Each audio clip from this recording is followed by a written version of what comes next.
Good evening, everyone. Welcome back. It's Tuesday night, and you're watching Gridiron Ratings YouTube. So thank you for tuning in, and that means it's time for Getting Defensive, the first episode of the week. That is myself and Gary, the man himself, the IDP tipster. He is back from his sabbatical last week. Gary, how are you doing? I'm doing great, Kraig. Feeling better? Oh yeah, Ready to I go? feel 100% better. Awesome. That's fantastic. And Thank you. we have a special guest with us here tonight. You've known from, he has the Fantasy Nightcap. He's the host of that. You can find that at Fantasy Nightcap. Don't throw a "the" in there, Kraig. It's not there. Fantasy Nightcap. He's also the host of the Sit Down with Shane, which you can find that over on his YouTube, which is for the Fantasy Nightcap. Shane Barrett. You're also the creator and operator of Polly's Playoff, which is coming up here, and I know we want to get a plug in for that. So first of all, thanks for coming on, being here, and second of all, tell everyone about Polly's Playoff. Yeah, thanks for having me, Kraig and Gary. You two are two of my favorite people on the Twitterverse. So anytime we can pod, I am definitely down and happy to do it. So thanks for having me on. And yeah, you guys can find me on Twitter at FFShaneB and at Fantasy Nightcap. So I still need to actually release this week's episode of the Nightcap. Just haven't gotten around to actually editing that. But yeah, so Polly's Playoff is a tournament to end Alzheimer's. So Polly was my wife's grandmother, and she passed away about 3 years ago from Alzheimer's. And that was about the time that I had really started to grow in this industry and actually got into Scott Fishbowl and was in Scott Fish's division. And just talking through him in that, like, he inspired me, like, use your platform however you can to do good. And so I started a charity tournament and got up to 120 people in year one, 240 in year two, which was last year. And year three, we're trying to hit 240 again. We're about 80-ish people short. But really the ultimate goal is to raise money for the Alzheimer's Association so that people don't have to go through what my wife and her family has gone through, which is losing someone to Alzheimer's. That's touching home a little bit, man. I lost my mother. She was only 65. Okay. And she passed away in 2013 with Alzheimer's dementia. Mm-hmm. And yes, it was a very rough and short 2.5 years from diagnosis to the end, but yeah, it was a huge thing. It was great calls there. Thank you. Gary, I don't know about for you. It was probably harder for you because it was your mom, but like for me, it was hard in a different way because like I had to just kind of sit back and watch with them. That would have been where someone. my wife sat. My wife was actually just so terrific, a lot. She was always there. And yes, we, there towards the end, we didn't have a choice. We tried taking care of her first. Most people, feel obligated or want to, but we wanted to. Yeah, my sister was really great at it too, but with me, we split things up. But eventually it's just the care they need. You have to start putting them into, special facilities for the Alzheimer's, and it's a rough thing to watch happen to somebody that you've known for a long time. So, even sitting from afar, it opens your mind. It's like really tough. Yeah. And that was kind of the other point too of starting Polly's Playoff, Gary, was like Alzheimer's is one of the leading killers in the United States from a disease standpoint. But it's the only one in the top 10 until recently that didn't have any kind of drug to slow it down or cure it. Now, there have been great advancements in the last 2 years that the FDA has actually approved certain drugs or in the process thereof of actually approving drugs to help slow it down. That's great to hear. It wasn't in, as far as I know, it's not in runs in my family. No history of that except for my mom. But at this point, you got to be a little bit nervous, absolutely. Because I don't know. And see, my wife, she just had breast cancer, and I seen what she went through with the chemo, and I see her quality of life is what she has now. And I'm thinking, man, that's rough ways to go.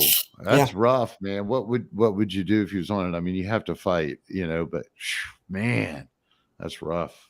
That's rough. Terrible. I'm glad you're out there doing that. Yeah. Thanks for letting me share, guys. Yep. So go ahead and find Shane and make sure you get signed up if you're not already. I was in there last year. I don't remember how I did, which probably means I didn't do very well, but it's fun nonetheless, raising money for charity and playing fantasy football, which we all love to do. So thank you, everyone. And, normally we'd cover some of the news and notes. I'm calling an audible sort of here. There isn't really a whole lot in terms of big news and notes. There's sort of the Anthony Barr's looking to sign with the Cowboys. No, he's not. And then you have guys like, Raekwon McMillan and like Everybody's Kimdichie is signed. Like, not stuff really to get excited about. I remember when Robert Kimdichie was a big name. Oh, yeah. I think it was like a second or third round pick. The Jesse Bates holding out. That's a little bit. I mean, what are you going to do? You just got to wait it out. So it doesn't really matter. Yeah, and I mean, how many guys actually do that? You have Le'Veon Bell that actually did the holdout and lost his entire salary for the whole year. I mean, most players are not going to lose a whole year's worth of paychecks just because they're upset with the team with a contract when he knows he's probably somewhere else next year. So not a whole lot. It's nice talking points for people that like to talk about things just to talk about things, but we're here to talk about something different tonight. And that is, we're looking at sort of our blended best ball fantasy football rankings, sort of ADP movers. We're looking at Sleeper here because that is the preferred platform of our guest. So we'll be getting into that and the different options that they have and things that we like to look at for on there. But before we dive into that right away, make sure you head on over to gridironratings.com and you can see all the beautiful previews of Gary's work and everyone else over there. There's the free I always forget this and I don't have it memorized yet, but they have the draft guide and the in-season IDP member services, but you get the free previews for the first 3 weeks, Gary, into the season. Yep. Right. So you can see a preview of what they have. You can look at past stuff and then get a feel for what you're going to get with those first 3 weeks free.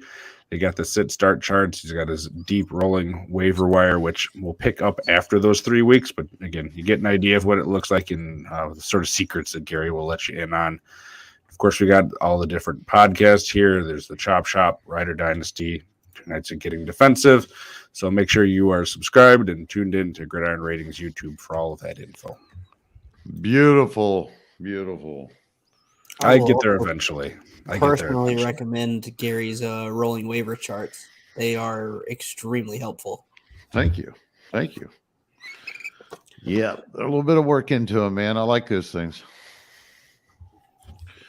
All right, so first we're going to get into sort of lists that we made of players to talk about here. We're looking at the setup that Sleeper has for different positions on defense at the moment. We have linebacker, defensive lineman, defensive back, and those are sort of the three traditional ones. And they have gone above and beyond with what the current flex capabilities of most sites are as far as already preset flexes. So they have defensive lineman, linebacker flexes. Think of like a TJ Watt. And then they have defensive back, linebacker flexes. A big name last year because of how well he did that came out of nowhere, Quincy Williams. If you played on Sleeper and IDP leagues, he was a name that everyone wanted to pick up because he was just amazing. So those are sort of the things that we're looking at in terms of positions. Scoring format, we're looking at a balanced scoring format. So, Shane, we're going to be digging into your top 5. 1, 2, 3. No, that's more than 5. I can't count. 6. So we're 6. So we are going with the best ball approach too. Yep. So best ball, for those of you that don't know, and we'll dig into this more later, is where you do not set a lineup. Automatically, your best possible lineup gets entered for you. Now, a lot of leagues, especially redraft, don't have trades. They don't have waiver wires. It's a lot of just, hey, here's what you have. But you can find all sorts of variances on that. There are dynasty best ball leagues. I'm in one of those myself, where you can a couple of them actually.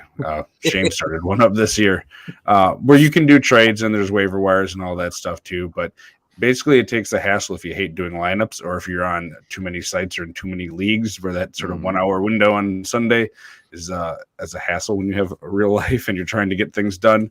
You don't have to worry about it. Your best lineup for that week is being entered no matter what. So you can just sit back and relax knowing, hey, my team stunk this week. I wasn't going to win no matter what I did, really. So you move on to the next one. But yep. So these are good ADP guys to kind of look at. They're going to range everywhere across the board from, in the shallower to the deeper. So it just depends on how deep that is. So just letting you know, we'll try to let you know so you don't go reaching past where you should. We'll try to give you a judgment in an area, I hope. Yep. And Shane, we had 5 guys listed here. Why don't we just go in order? So for linebacker, you had picked to go with Logan Wilson. So tell us sort of what you like about him being there. Yeah, it was probably Gary that told me to draft him when I really first got into to IDP, but drafted Logan Wilson in a couple different leagues, and he just rose to the occasion. I think, and you guys can correct me if I'm wrong here, he's got some pass rushing ability that is going to help boost his stats by getting those sacks, but then he also just is going to rack up those tackles, in which that's everything that you want in a linebacker position. From what little I do know, you're looking for linebackers that are going to go and rack up those tackles or have some kind of pass rushing capability, and I think Logan Wilson has both. And I got him in the league that you and I are in, Kraig, that was blended with offense and defense in the 9th round, and I felt it was a really good value for someone who typically, at least for the last couple of years, been around the top 10. Yeah, when you're sitting there looking at the ADP on Sleeper at the moment, there are quite a few that I would not take over Logan Wilson that are listed above him. That's why we're talking about this, is because this is also going to be changing as new people start rushing into the redraft season. Yeah. It is like right on the verge, if not already started. It should be awful darn close. So this is going to make some adjustments in that ADP, because it can go either way. Either we have a huge amount of people that really know what they're doing get in, and it helps the ADP actually look like more what it probably is going to end up as at the end of the year, or there's going to be a bunch of people that hopefully just joined IDP, whether or not, and you just draft, and we'll deal with the mess of ADP that you leave behind. That's why we're here. Yeah. That's why we're doing these updates. We just did one in June, right? So it only takes about probably 250,000 people to come on and change everything in a heartbeat, something like that. But either way, I like that. Yeah, and I was you're probably talking about as recently as last year with Logan Wilson, because that was really the year that he was set up coming in to really, have a good season. They do need to use him a little bit more as a pass rusher on that inside. But the way that they run those, they run a lot of DBs, I believe now. Isn't that right? Yeah. Kraig? Yeah. So, you get, it's hard to send your middle guy, I guess, if you only got one, but it'll be nice to see. I like to see him take that next step, and I love his ADP. I'll take him. All right, moving on to our defensive lineman, Nick Bosa of the San Francisco 49ers. So one of the guys that's higher up on that list there, but deservedly. What do you like about him, and sort of where are you liking to take him in the best ball format with IDP? Yeah, in a best ball with IDP format, I am comfortable taking him as like first or second IDP player on your roster. But typically I'm looking 3rd, 4th round for that. And what's not to like about this guy? Like, his pass rushing skill set is absolutely phenomenal. I think the biggest concern with Bosa so far in his career has just been health and staying on the field. But when he's there, he's just an absolutely dominant force. And I think what I'd really like to see from him this year is actually converting that skill set into more sacks, which obviously I think will come from more playing time if he's healthy. But yeah, Bosa is a guy that you're going to know his name. You're going to probably want to take him early to get him. And I love him. I think I have tried very hard to have 100% rostership of Bosa across all of my IDP leagues, whether that's redraft, dynasty, or best ball, or somewhere in the middle. Yeah. While you were sitting there talking, I'm sitting here and I'm sorting Sleeper right now, 2022 season projections, and I mean he's falling in 4th. There's no reason to think that you couldn't take him straight off, and between him and Myles Garrett or Aaron Donald, you're just going to secure that DL position I mean, it is handy to have someone like Micah Parsons or TJ Watt, which might be going before him as a DL play. But I mean, you can't beat what Nick Bosa is going to bring to the table. And if there's any edge rushers or defensive ends, defensive linemen that are even near being full-time guys and set them, forget them types, and you're not ever going to take them out unless the matchup totally sucks for some reason and Bosa's gimpy or something. You're just going to lock that position down. So I like that.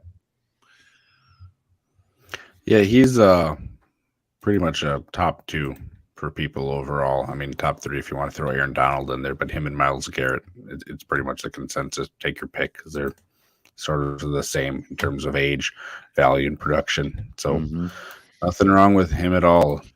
Nope. Moving on to our DB. This one was a little bit more interesting. Someone we've talked about a bit here, but Marlon Humphrey, Baltimore Ravens, coming back from injury. Shane, had you taken him in that league that we're in? I don't recall. I don't know. In the Dynasty Best Ball League, I did not get him.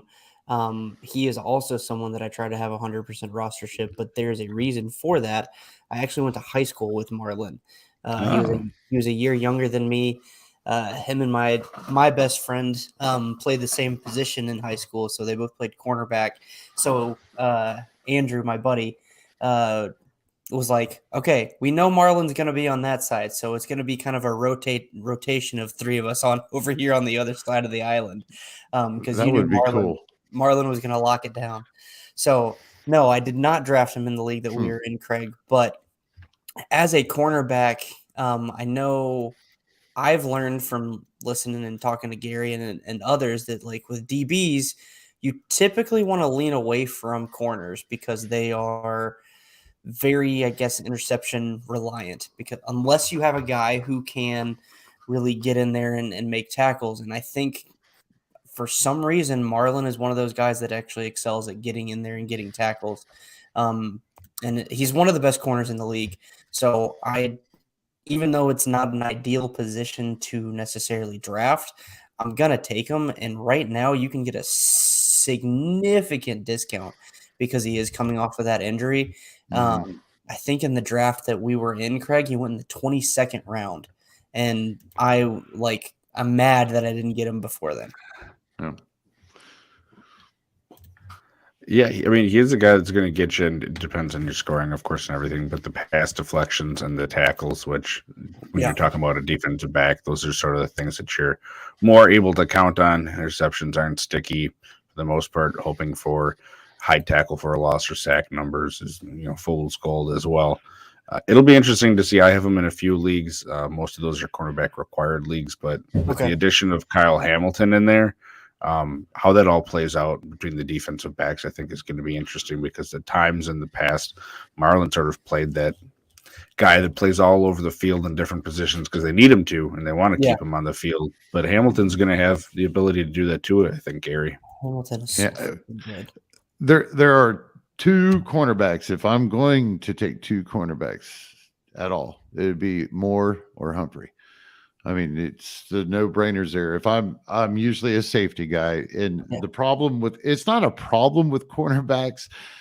If you're one of these 2 guys, they've been able to pull this off when they've been playing. But I mean, most cornerbacks, the problem is consistency and getting it year in and year out. A lot of people right now are probably loving on Trevon Diggs, but those interceptions are going to be. I was gonna ask you, Gary. I was like, what are y'all's thoughts on Diggs? Like, is he? It's just going to be tough this year, but like.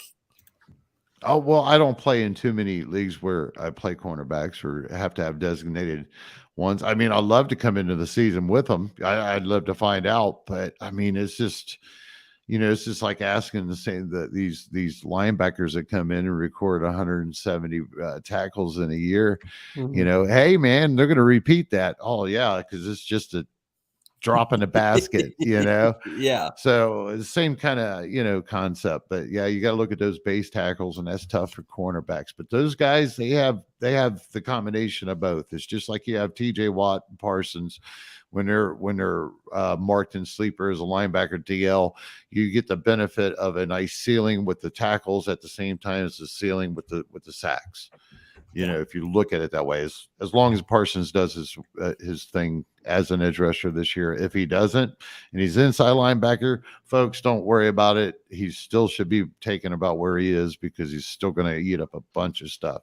The guy's a playmaker, inside linebacker, edge rusher, do it both. He'll make you some points. Yeah, the problem with Diggs for me is that, if you look at the 2 years he's been in the league, it's a small sample size, but the first year he played in 4 fewer games than he did last year. He had more tackles overall that first year than this past year when he played 16 games, and he had that huge season for players solely based basically on those interceptions and 2 touchdowns. They aren't sticky stats as much as I'd love them to be as a Cowboys fan. Right. And I'd like to say that he's going to get more tackle opportunities, because I think teams are going to continue to throw at him a bit, because he's just boomer bust. For every interception that he had, that guy gave up big plays too. And what game was it, Kraig? I don't memorize games anymore. I'm lucky enough to remember Paw Patrol pups' names. There was one game, I think it might have been Thanksgiving, where no, it was it Thanksgiving? It was the Patriots game, where basically he had an interception. It might have been a pick six. I don't remember. But then the next play that the Patriots were on offense, he got absolutely torched. Like, gambled to try and go get the pick. Yeah. With a double move, wide receiver just blows by him and is absolutely gone. And it was just like, good Lord. And like, people were like bashing him, like, oh, he's so boomer bust. And it's like, yeah, but again, if he hadn't made the first play, the Cowboys weren't even in the game. No. And people are hard to satisfy, because what do you expect? That's what you want. You want it? You don't want it. Yeah. It's a damn game. Shit happens. But for a guy that's had 49 and 9 and then 43 and 9 for tackles, those are relatively consistent year to year, even when he played more games that second year. That scares me, because I don't see those interceptions repeating. And the same, yeah. All right. Now we're moving into our sort of dual positionality. And of course, you had to pick a Cowboy here. Shane, Micah Parsons. So I did. Go ahead. Yeah, I struggled with this position, honestly, the most on who to pick. And then I was like, Micah Parsons fits into that bill. And in the draft that we were in, I think I got him at the 305, or he went at 305. I can't remember which. And I felt like that's still a really good value for Parsons, because I think in most IDP leagues, most people will start looking for those top tier guys towards the second round, maybe the third round. And so getting Parsons as I think he went as the second IDP player off the board. Yes, it's probably his ceiling, but like Gary just mentioned, like, if he's playing as a true inside linebacker, he's going to be that thumper and get those tackles, because he is just a playmaker. If he's getting the ability to be an edge rusher, he's a freaking torpedo.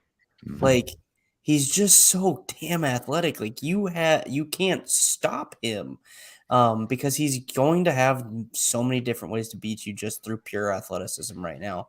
And as he continues to grow and gain experience and learn moves and learn offensive schemes, I think he's just going to be a dominant player for years to come. So I went with him, because even though it felt kind of a cop out or easy, he's one of those guys you got to have. Hey, the ceiling that he's going to have, I mean, the potential ceiling that he's going to have alone is just worth it in my eyes at this point. Here's one thing I want to mention to people, especially if you're a novice, or you just, you're just playing IDP for the first few years.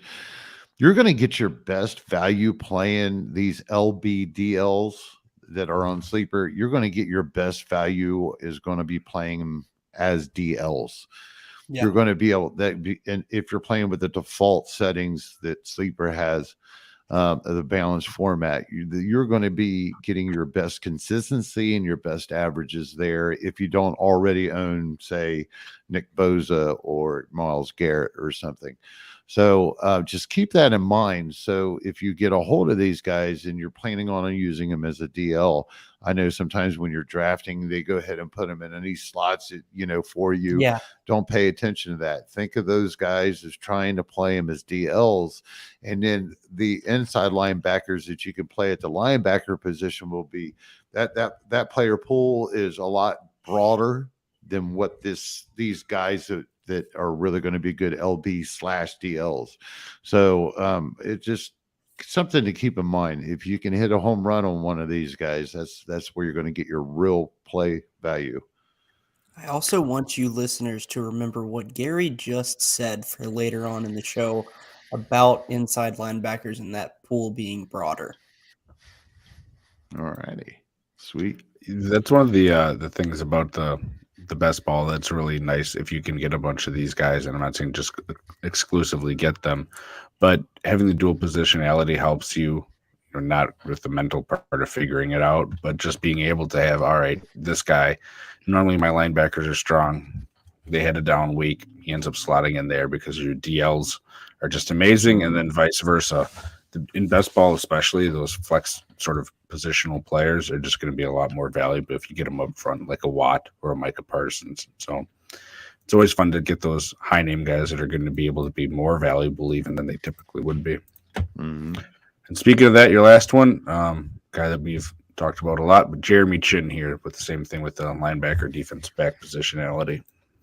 Yeah, I love Jeremy Chinn. And I think this is the same concept with the DL LB flexes with the LB DB flexes. If they have DB eligibility but are also a linebacker, throw them in that DB slot.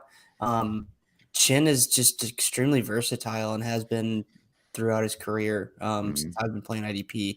He's just one of my favorite players to draft. This Carolina defense is going to be super, super young again. And I think Chinn will easily be one of the leaders on that team from a defensive standpoint.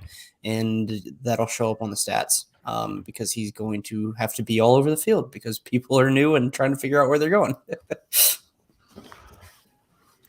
Yeah, that's great news with him, too, since they've been in Xavier Woods. And he's going to play more of a true position, strong safety, Kraig. Okay. Yeah.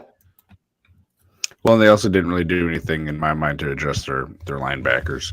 They have Shaq Thompson and not a whole lot else. They have Corey Littleton, who, he showed up a little bit more at the end of last year, but he's sort of been MIA for fantasy football since he left the Rams. Is it Damian Wilson, but he's been in some legal trouble, and who knows what's up with him, and then a bunch of, back end deep rookies. So it's worked well for Chinn, and I think it'll probably continue to do so. We're going to move on to the next group. And Gary, are you all right with me jumping to you since I'm hosting here anyway? Dude, it's your show. You run this thing. I'm just hosting it. I'm just happy to be here. I really am. Well, as we go through here, we're getting a little bit deeper into some of these guys. Even better.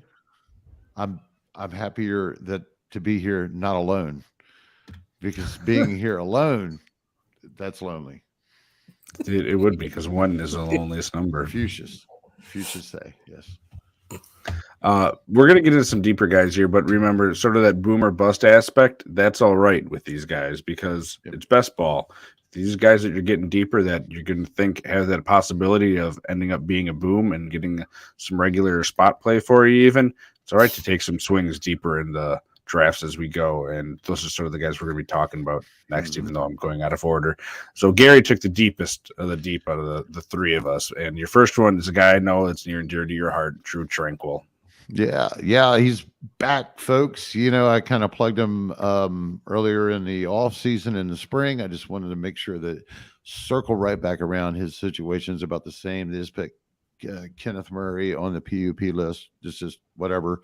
Another guy to watch over there is actually Troy Reeder, a little bit deeper. I'm going to be talking about him on Thursday's deep targets, sleeper targets, sleep, just general, not sleeper apps. But either way, I like Drue a lot.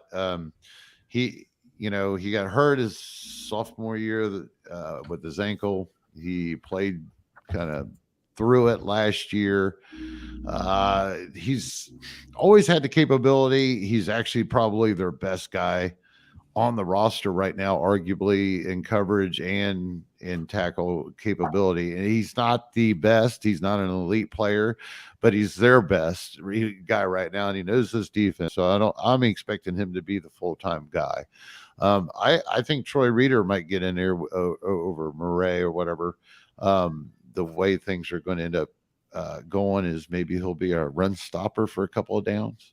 They like the last year they really increased on how many safeties they had on the field. I believe they had a large amount of snaps with 3 safeties or 5 DBs on the field.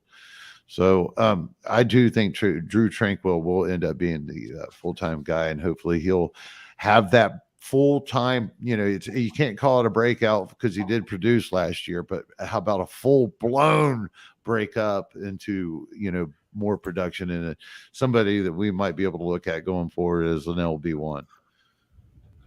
Shane, Tranquill is currently being drafted after Kenneth Murray, who's sort of the other likely starting linebacker here. So which of those two do you think that you'd be taking in a best ball format?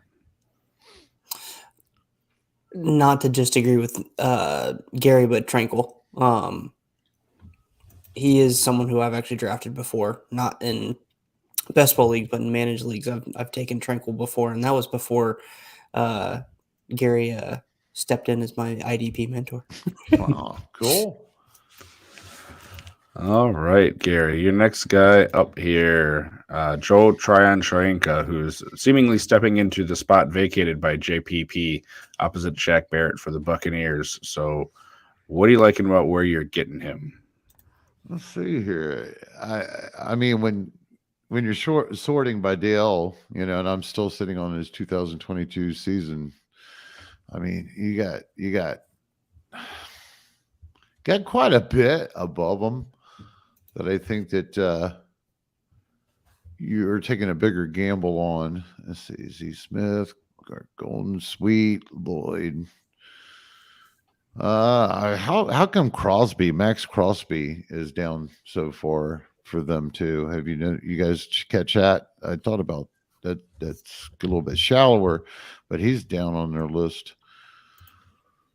Man, I can't find him. But I do know one thing. I want to talk about the guy because, I mean, to me, there was a lot of a time during the beginning of the offseason that we was hearing his name. I haven't been hearing his name so much. Have you, Kraig? Have you been hearing the whole breakout sleeper scenario or, anything on him lately? I haven't myself, but I will tell you that in my main league that has an edge position, we have our draft is huge. It's 8 rounds, but it's rookies and free agents. So you can pick up free agents that are on there. You don't have to just draft rookies. So it's a nice, fun little thing there. But I got him. It's a 14-team league, so it's a little bit deeper. But I got him at the 412 in this year's draft as another edge guy to plug in there because I'm really liking him. And I've gone out and leagues where people gave up on him. Like he didn't start last year or cut him for whatever reason. I've been picking up where I can because I really like what he showed last year when he had those spot starts and that playing time. And he's still in a great position. They're going to have a great offense again, great defensive players around him. He's not just going to be the focus. So I'm loving the guy. Oh, yeah. They put Hakeem Hicks in there. Is going to probably be next to him. That's not a bad replacement for Sue. I like Hicks sitting down there this year. Yep. I finally scrolled down far enough. Him and Pay are way down the list. BJ Hill's right after him. That's a defensive tackle. You got Calais Campbell up just right above him. Armstead, defensive tackle Garrett, Payne. Lawrence is down here. Yeah, there's quite a few. They're way down there. I wouldn't have any trouble, if that's the actual ADP direction it goes, then that's a good bargain. Righty. This guy up, same team, different position. Mike Edwards. So it looks like he's probably starting this year.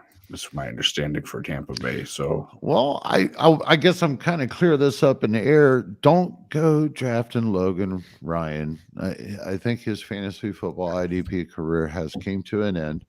He is assuming a position that Jordan Whitehead has struggled as a good player, has struggled to really make an impact in IDP as a full-time starter. It's just this type of scheme that they have with the deep safety. But I do think he's going to be the deep free safety. I also think that Edwards is going to see the field a lot this year. I think he's going to be more of the starter.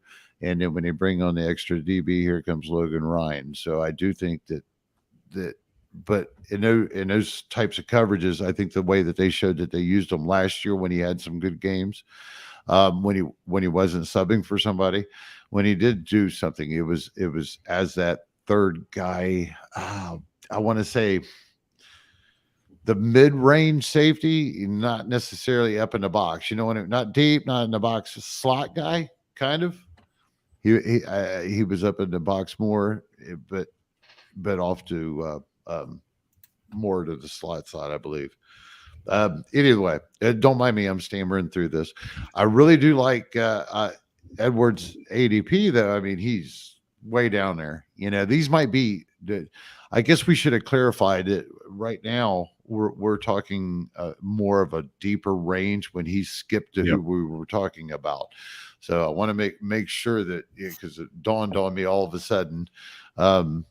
So who did we just cover? So we just had Drue Tranquill, and then you had Joe. I'm not even going to attempt his last name. Tryon-Shoyinka. Yeah, that guy. And Mike Edwards. You know, Mike Edwards is probably sitting on a lot of waiver wires right now. He's actually had a high profile draft when he came in. It looked like he was going to be something for the Bucks, but then he just kind of got pushed to the side. He made a nice impact last year. I think he's gained a lot of trust, and I think that's how they was able to let Jordan Whitehead leave. Is, you know, going and getting Logan Ryan, which is an aging guy. You know, he's been pretty IDP productive by default. I don't think he's going to get that here. I think it's going to be Edwards and Winthrow leading the safeties there. One of the nice things about a couple of those deep signings, you mentioned one of them, Logan Ryan, and the other one, Keanu Neal, is I think what they're seeing is veterans that know where to be, how to play the game, that can do multiple things, that they can have sort of as probably mainly backup guys where if something happens, they can plug them and play them, and it's probably not going to ruin the game for them as opposed to throwing a rookie in there on a veteran team or something. So I really like those signings from a real life point of view, but I agree with you, Gary. From an IDP perspective, it doesn't look like those are going to be the guys you want to go get. How do you feel, Shane, between Mike Edwards and then the other starting safety there, Winfield?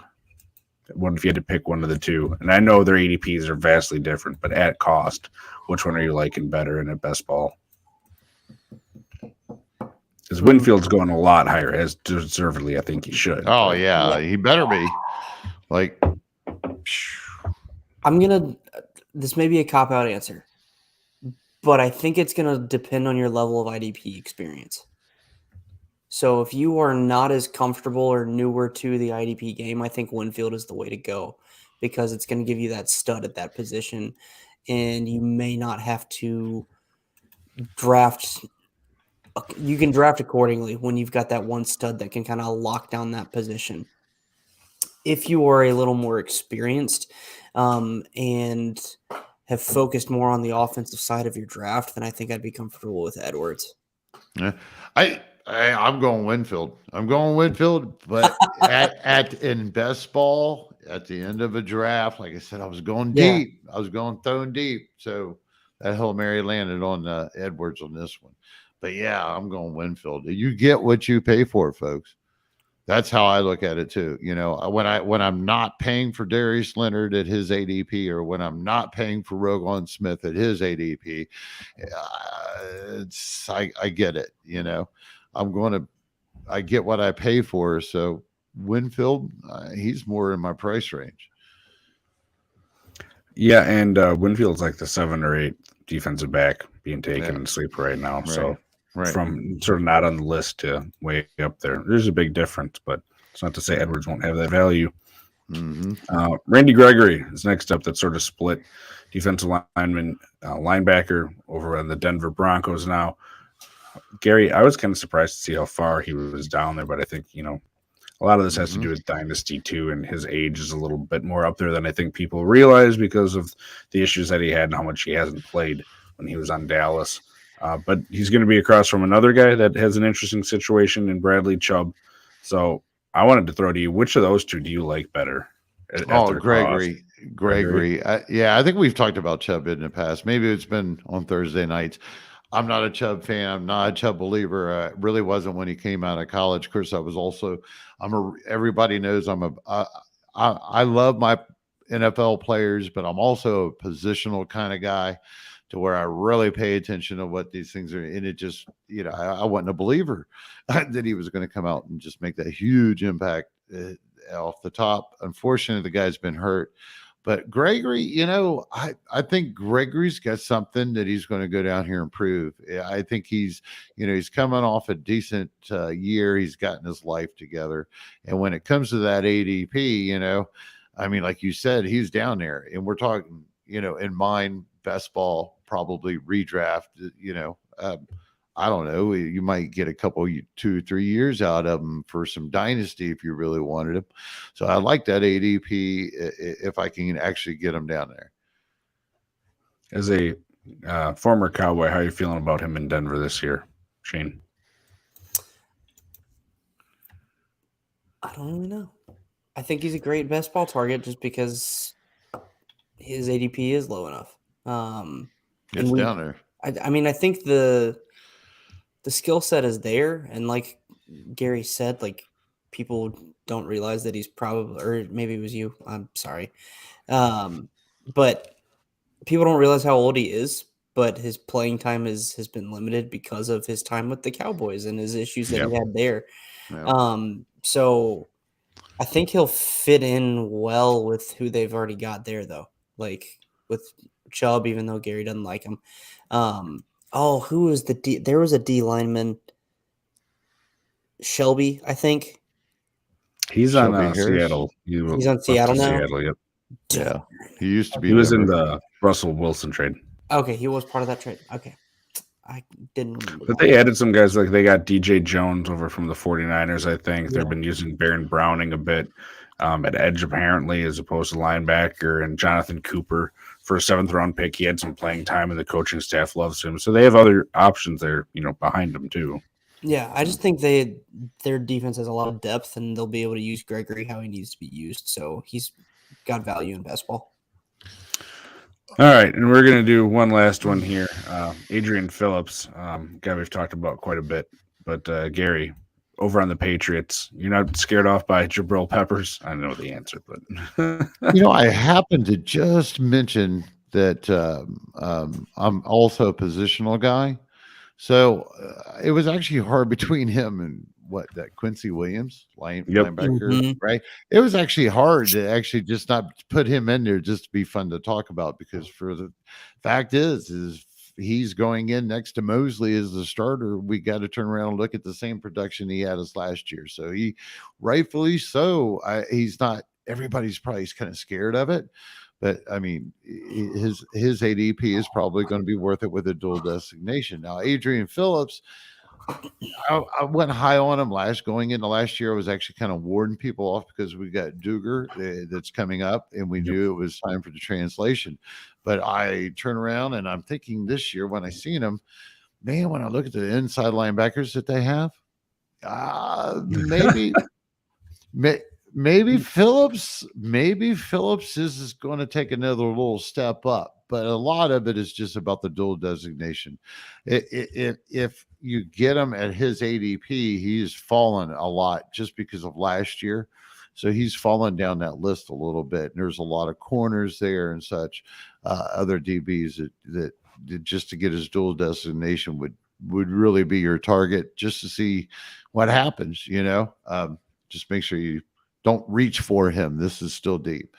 It's funny because it was just a couple of years ago. He was like one of the their top 2 or 3 options with the LBDB slash. He had a really highlight year, and they don't really offer how many. When you guys was searching those players, I only came up with like 4 or 5. Yeah, there aren't many for the DB linebacker. So it's kind of weird. We've talked about 2 of them that are really good with Chinn and Quincy. But God, I don't know how to pronounce it. Camu Gregory Hill from Texans. Is he dual linebacker and DB, or is he linebacker? Foya Okaloon was a big one just a couple of years ago. Yeah. I'm not sure about Gregory Hill. Look it up real quick. I think it's hard to tell, but I was just kind of astonished that that's all they had. I know that they've always kept it. It was just a reminder that, they really limit how many they make that designation. And then it pops in my head every damn time. Then why in the hell do you have that designation? Yeah. You know what I mean? Now I like it in other aspect. I really like it for the DLLB because I want to get some kind of edge rusher out of this. I want to get, and that's how that feels to me, is a kind of an edge rusher position to be able to make those, you work those outside linebackers in the 3-4 scheme a little bit more. Yeah. The 2 that you mentioned, Lucan and Camu, are both linebackers only. Okay. Now, this year. And I thought Camu had dual designation last year, but I couldn't remember. Yeah, I can't remember. This is something I was randomly reminded of, and we're done with your list, Gary, but it should have gone in the news. Did you see Darius Leonard is now going by Shaquille Leonard? He changed his name. He's going by what his family calls him. So Sleeper's already updated it. He's not listed as Darius Leonard. It's Shaquille Leonard. So I'm curious, with redrafts and all this sort of stuff, leagues starting up, how many people are going to see that name near the top of like, who the heck is that, and just skip over them and not? Man, I'm glad you said so because I didn't see that, man. I'm glad you said something too. Right. Yeah, I saw that online. Shaquille, huh? Yeah, like Shaq, I guess. Shaquille. Shaq. That was never mind. Anyway. I'll tell you what, man, I'm getting tired. It has been a long day. I unfortunately, I don't think we're going to get to all the players, or are we? No, we are, because we're going to get into sort of the strategy questions since we have our guest here. I'm fine. Hold on. I want to. Can we talk about 2 of your players, Kraig? Go for it. Who do you want to talk about? Real quick, man. You can guess one of them. JOK. Oh yeah. I love JOK. And I'm hoping that he takes a year 2 leap this year. I actually put it on Gary, our friend, Jeff Lambert over at Going for 2. He was doing his bold predictions, and I went IDP and went JOK can be this year's Micah Parsons. Because I think if they use him the way that Dallas uses Parsons, they're the same type of athletic freak that the JOK could make that work. And I think the talent is there too. So I really like JOK and have high expectations for him. He's almost a guy that, if you talk about people that sort of have that dual, or could have that dual eligibility with the defensive backs and don't. I mean, he did that in college. He did that in the NFL here. It's interesting why a player like him doesn't, because he played corner last year for him at times. He played safety. He played down the line. He literally did everything for him, and that's one of the things that I like about him is he's a true talent. He can stay on the field just because of how versatile he is, and it's going to give you that option as opposed to some of these linebackers that are, moving down to that 60-70% snap count because of what limitations they might have in certain schemes. Yeah, I'm really high on him.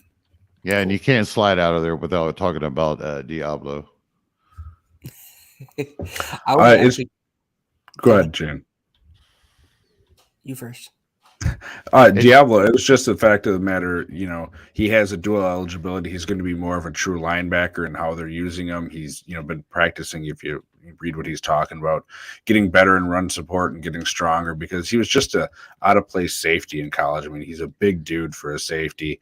And I think it was better for him to be moved to linebacker in the NFL, but he also has an ability to play back there. And if he's a guy that is going to start in that Raiders defense where they need someone young to sort of step up, and they have Perriman who's older, and they have some of these other guys that they signed. And I think Deablo has a real chance to stay on the field quite a bit because of that flexibility that he offers too. So I'm excited for him as sort of a dart throw. Yeah, I 100%. That's why I wanted to make sure that name was out there because, believe it or not, folks, I've warmed up a lot more on him, and I mean we could be basically looking at Chinn, poor man's Chinn. Yeah. Nice. By next year, real quick. So, there's nothing. It should happen this year. I mean, everything's indicating that he's going to get that opportunity, and he sure showed on the field last year when he had his chance. Sweet. Who is your other one, Shane? It was Reddick. I like him. He was one that I thought about putting for that flex position. I think the reason I didn't is because he did end up switching teams to the Eagles, and so I'm not sure how they're going to use him. So I don't know if he'll have the same value that he did when he was with Carolina. Yeah, and the reason I put him on there is, he showed it for 2 years, how he should be used when he was at Arizona for the last year, and then going to Carolina, they did the same thing, a little bit better, I think. And the way that the Eagles coaching staff has talked about is that they saw how he was used, and that's how they want to use him, because clearly he was miscast for most of his time in the Cardinals. And he's going to have a good defense, probably a better defense around him with Philadelphia than the Panthers did last year, as far as not just being a focal point. They had Burns in him, and then what else did they have for pass rushers? Where a lot of those guys on the Eagles, maybe not amazing, but they're going to be able to hold their own and draw some attention. Hargrave had a really good year last year. Cox can still do it once in a while, and then whatever your pass rusher du jour, whether Josh Sweat or Derek Barnett, I think is gone. Maybe he's back, but either way, they got other guys there to be across from him. They got a nice secondary. So I'm excited about him. The Eagles just killed the draft from a defensive perspective. Yep. Like they got Jordan Davis, who is just a mountain of a man who can move a lot faster than he should. And then Nakobe Dean to me was the steal of the draft. Like if he's healthy enough to play, if he's healthy, like that was easily the steal of the draft.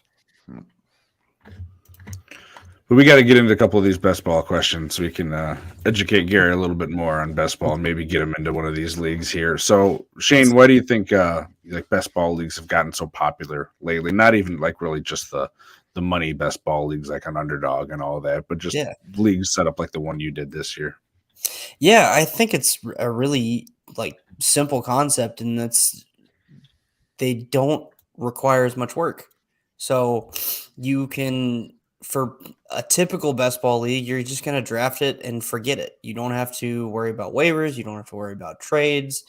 You literally just draft it and then forget it. So for me personally, I have a drafting problem. So that lets me scratch that itch very, very easily. And so that's one reason why I think it's so popular is because it allows degenerates like myself and Kraig, I'm going to throw you in there too, to draft as much as we want, but not take on the responsibility of having to manage another lineup. And then, like you talked about earlier in the episode, Kraig, you can find a league that is a dynasty best ball. So maybe you still get that trading aspect or waivers during the off season, or sometimes in season too, where you've got a little bit more responsibility, a little bit more of the fun aspects of fantasy football, but you're still not having to set that lineup, which is typically the stressful part of fantasy football is making the right decisions. So, Gary, would you be? I know you limit the number of leagues that you're in. Are you more interested in leagues if you don't have to set the lineups, or are you old school? Are you having to make those decisions? This old man's played a few best balls, and I've played a few. I don't know if you remember the MFL 10s. I don't know if they still got those or not, but that was basically a best ball kind of thing that they had going on about 10 years, might have been close to 10 years ago, but set it, forget it. You just drafted and moved on. And what's not appealing about that? I'm not a huge mocker. I don't like mocking over and over. I can screw up my damn roster the first time. I don't need to practice it. So to move on, it was a smart thing for the industry to do, because this does exactly what Shane does. It gets your next step. You get a little bit more than just a mock out of it. You know what I mean? You actually get to see what that run ended up doing. So it is kind of cool. You can go back. I ain't got no problem with it. I love it. From the aspect is it's hands free. Just sit back and watch. You're going to know pretty much if your team's going to compete or not real quick in a best ball, because if you get hit with injuries, you're done. Yeah. And what is more appealing out of IDP or best ball to you for fantasy football, Shane? If you had to pick one and only one. Ooh, don't break Gary's heart. I won't actually. If I had to pick one and only one, I think I would actually pick IDP. I've really, really come to enjoy it. Just because it really adds that full. We were talking in the private chat, Kraig. Like this episode specifically, I think because we focused obviously on defense, like it's really made me think about like people just getting out there and hitting people and just like the full aspect of football. So I think I would lean IDP, but because I'm such a degenerate, I'd probably just make it a best ball IDP. That's interesting. I did for a best ball approach, Shane. And again, we're sort of talking about balance scoring, more so between offense and defense as much as we can get for this sort of stuff. When do you start looking for your top IDP players? When are you comfortable? I think you probably alluded to it a bit when you're talking about like Parsons, but where are you comfortable with those big name surefire studs? Yeah, I think I've seen them go as early as round 2. I think for me personally, I'm comfortable around round 3 or round 4 because I really want to set that foundation offensively, and then start tapping into the guys that aren't going to make it later in your draft. So you can kind of start an offensive core and then start a defensive core as well. So I think probably round 3 or 4. And then one other strategy piece that I did want to mention specifically with best ball and IDP, that Gary, I told you guys, remember Gary mentioned this earlier. One of my strategies it was actually an IDP only best ball draft, was in the later rounds after I'd kind of filled out with the guys that I knew, I was drafting anybody that I could that had some type of linebacker designation, because like we've talked about the whole episode, those guys are going to give you the most flexibility with what they can do. And in best ball, they're going to set your best lineup. So if you have a guy who's a LBDL designation and he goes in and gets 10 tackles that game, that's a damn good IDP game. Right. He's probably going to get put into your best ball lineup. Right. And so that was the strategy that I used, was like, okay, I've got my LBs, I've got my DL, got my DBs. All right, anybody with linebacker designation, that's my pick. Yeah. Well, cool. Good strategy. I just try to, in a blended one, I wouldn't change much. I have a habit of drafting my offense first, or 90% of it, and then I would jump into the IDP pool. Then I don't know. I don't know if I would. I've never really changed that. I could see where you could just look at the projections and work your way down and fill your roster up as the best player off the board, and probably set your odds just as damn well as anything. Yeah. For best ball. Well, you got to lose, right? Well, it really depends on how much. Well, one, if waivers are allowed or not is a huge thing. That creates a big difference. Right. I'm thinking of a draft. Right. I'm thinking of a draft walk away. Yeah. Yeah. I don't think I've really played those. I'm sorry. Like how good you are, Gary. Like you probably feel more confident in just the average IDP player and being able to find deeper guys that you think, all right, this guy's going to get a crack, even if it's later in the year, pick him up, hang on to. Well, you've been doing it a long time. You have an idea what you're looking at and all that stuff. No one's perfect, but as opposed to you take my kid who hasn't, played, if getting him into fantasy football or something, probably easier just to stick with ADP or, whatever to go off of. And if you're having a lot of people do that, you might want to fill out your offense more with those guys and then take a shot at the IDP if you think you have a leg up there. Mm-hmm. Mm-hmm. It's best ball. Have fun with it. I think most of those best balls are like $3. Yeah. So On underdog. Yeah. right. That's the only reason Shane's not divorced. Kidding. Well, Shane, I want to thank you for coming on here with us again. It was great to have on talk not only about IDP and best ball strategy and sleeper format, but also let everyone know about Poly's playoff, which again is coming up. I think you said it's the 8th of August starts. Yeah, the draft will be 8th of August. I am trying to wrap up signups by Friday. May extend that to Sunday so that I can actually start sending out league invites Monday, and people can start doing mocks and getting in pick chats and things like that. Give them about a week to prepare for the draft on August 8th, which will also be the podathon. So be on the lookout for that. Cool. And let everyone know where they can find you and your stuff again. Yeah, at FF Shane B, and then at Fantasy Nightcap on Twitter, and then the Fantasy Nightcap on YouTube, and on pretty much any podcasting platform that you are on, you can find us because I've put a lot of work in to get on those. And for Gary and for us here on Gridiron Ratings, thank you for tuning in on YouTube. Make sure you have that like and subscribe button hit, and turn on notifications if you're feeling spicy. That way you get a nice little tingle on your phone whenever a show is getting ready to start here. And make sure you head on over to gridironratings.com. You can check out all of the offense. Yes, they do have that too. But the IDP stuff from Gary and Brandon Jackson has a whole bunch there, good articles that he's been dropping. They have the sit-start charts, rolling waiver wire. You can see the previews of that. That'll be coming up for the start of the season, and then make sure you get it for the season. And you can find all of our shows on your favorite podcatcher. That's the Chop Shop, Getting Defensive, and Rider Dynasty with JJ. So thank you for tuning in, everyone. We appreciate it. We'll be back Thursday night with JJ's episode of Getting Defensive with Gary. But until then, we will see you next time. Have a good night.